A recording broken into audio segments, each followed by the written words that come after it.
Well, it depends on what sport. If you're talking about basketball or whatever, sometimes we lack that. Well, Yes. the timing-wise, this project is on a fast track, and there is no plan at this point, I mean, that's foreseeable, for this to go to a vote of the people. This is something that is rush. And I read about this in the paper a few days ago that said that they hope to have these plans approved within 2 months. Oh my goodness. And if that's going to happen, that means there's no vote except for going to the county commissioners and try to get 2 of those county commissioners to vote to do this without a vote of the people. Normally, in construction of something this size, it takes 6 months at least just to get through the permitting process. So I'm very interested in it. And you know, when we do other construction and whatnot, we have traffic impact fees, school impact fees. Sure, if we're going to try to, we have all these other fees that need to come up. Who's paying for those? Are we going to swallow them? It just seems like something's, the build process here is very important. Well, I did hear that they're talking about putting this over by Clark College. Yes, it is basically going to consume land that is reserved for, which I think is a good idea, that we reserve land for the future, and and yet we're going to consume that with a stadium and consume the parking spaces at Clark College for the stadium. And also the plans, of course, merge with these plans to bring light rail. I didn't want to bring that up again, David. You're bringing that up now. I didn't want to talk about I-5 Bridge anymore. Well, it just You're right. It helps to justify light rail because you don't have enough parking in the area. Absolutely. And so people are going to have to take the light rail there. We're going to lose all that. We're going to lose that senior center. We're going to lose all those that beautiful park there where you see just full of kids on a daily basis. So it would lose we would lose our open space there. It reminds me of the time, I remember I was here when the argument was going on, the debate was going on, where to put Clark College. Originally, they were going to put Clark College downtown Vancouver, and I was not involved in any politics or anything back then. And I just simply, as a Joe Public guy, I was thinking, what in the world, why would they try to put a campus like the Clark College campus turned out to be out there, 134th and growing, it's huge. Or the 205 and 205. The traffic. Yeah, at certain times they were going to put that downtown Vancouver, and they were trying to rush that through and make that happen. What a catastrophe that would have been in comparison to the more appropriate location where it is now. They had open space, they made that, they got the traffic and all of that works so much better. You imagine how much traffic problem we have on the 5 in the downtown Vancouver area now if Clark College was there. And here we have another traffic generator right at Clark College when already they don't have enough parking.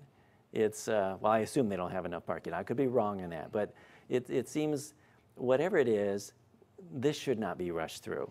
I've gone through there at different times of day, lunchtime, for example, and it's kind of frightful. We have several crosswalks with flashing lights and yellow lights and blinking lights, and you got cars going every direction. You got kids walking across the streets without looking. It's as if they've got this right away, and you don't know if they're coming between the cars, across.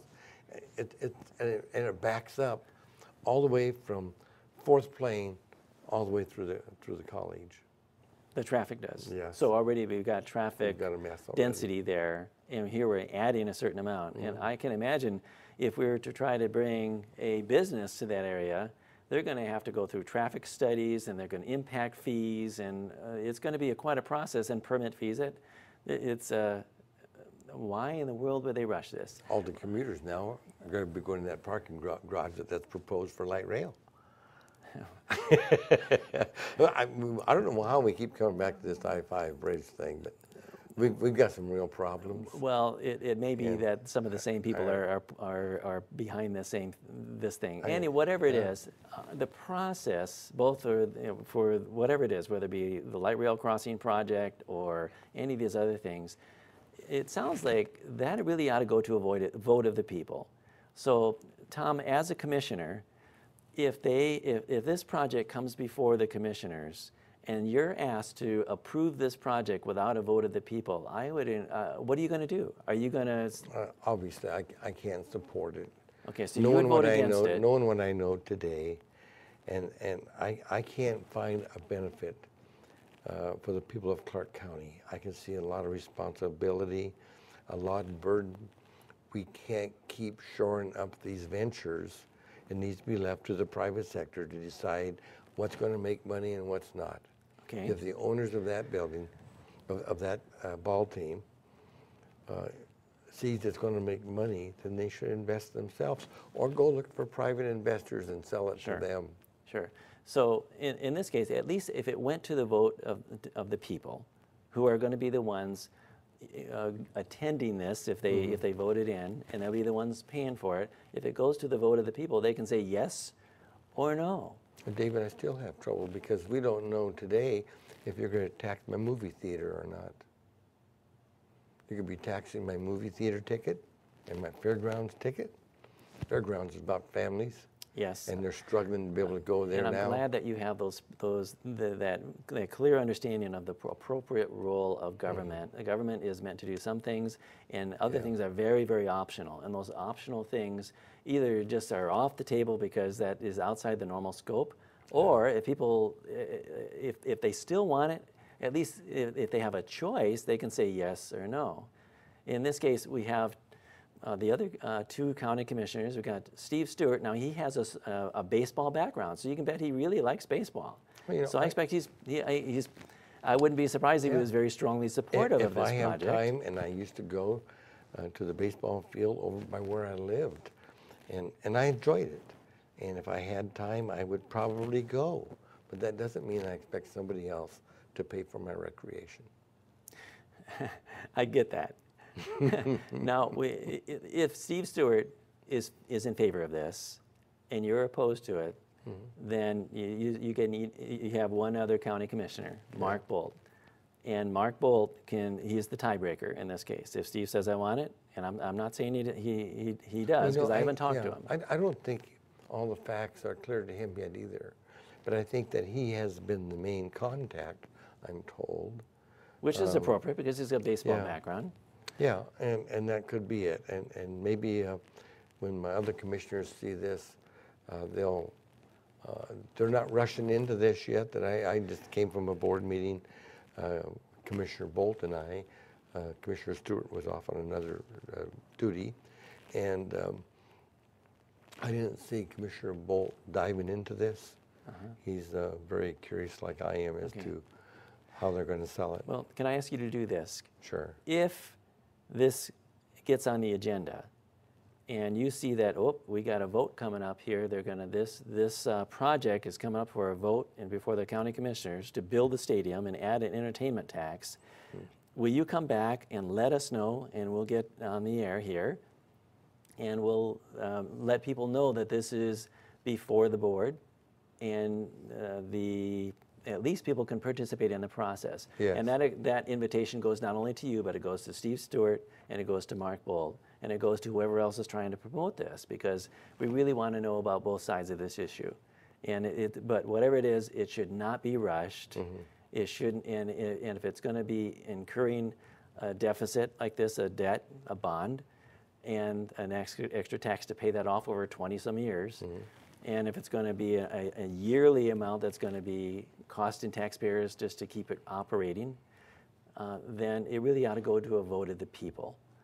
I'm curious, as a commissioner, how often are you faced with something new like this, where there's a brand new tax, a brand new major project, and as county commissioners, you voted on yourself and you decide whether or not you're going to do it, versus allowing the people to say yes or no, letting that go to a vote of the people? Even in our budget process, it takes all year long. And so haste makes waste. And boy, I'm scared to death of something coming so fast that we don't have a chance to ask the question. And there's so many gray areas that I don't understand or believe in. So. And hopefully, and we'll give the benefit of the doubt, I assume that all three county commissioners we'll go through the process. If somebody's trying to really push this along and it's not an emergency, and this is not an essential service, there are essential things that need to be happening to be focused on, I'm assuming that they'll take their time and they can study it, they can research it, and they can get input, and at some point they can evaluate it. But even then, I hope that they'll have the respect for citizens to let this go to a vote of the people and say, even if we see that as a pretty far stretch of what the normal county government would do, at least the people can decide in comparison to the county commissioner saying, just do it. I'll explain to you what happened to Safeco Field up in Seattle. I was in the legislature back then, and the owners came in there and bought time with every lobbyist, hundreds of lobbyists, and they attacked every legislator in Olympia to promote this, and it got passed. Wrongfully so, it got passed. Very, very controversial, and it might be a good lesson for someone to go back and look at some history. That's an abortive process. It's really short-circuiting power of the people, by the people, for the people. Sure when does. Big decisions like that really ought to be made by the citizens who are going to be footing the bill, because those legislators are not going to be footing the bill for that. It's going to be the citizens. Need to be held accountable. I guess we're going to go back and talk about the charter. Yes, yes. Hold your elected officials accountable. Make them be accountable, make sure that they represent you. That's right. And one of the reasons why we're doing this Clark County Today here in our COOV.com, one of the reasons is just to help citizens get informed, get engaged. Yes. And I really do want, we'll extend it directly, but still spread the word to the other commissioners. This is not to be a one-sided exposure here. I really would like to hear Steve come and talk about this. It's great to have all views. Sure. And how they see it. And to my knowledge, it's not a done deal, but then I was the last one to learn about it. Well, hopefully we won't be the last one to learn that it's been passed. Yes. So please, it's kind of remember to contact us if this ends up coming up on the agenda. We'll be looking, but in case we miss it, you'll learn about the agenda before we will. We'll make sure people are aware that this is an issue that if they have a voice on this, they ought to let that voice be heard then. Great. Yep. Okay. Absolutely. All right. Tom, this has been interesting. I appreciate your time. Thanks for coming to talk. Thank you. I hope to come back. Thank you. That wraps it for Clark County Today. Thank you.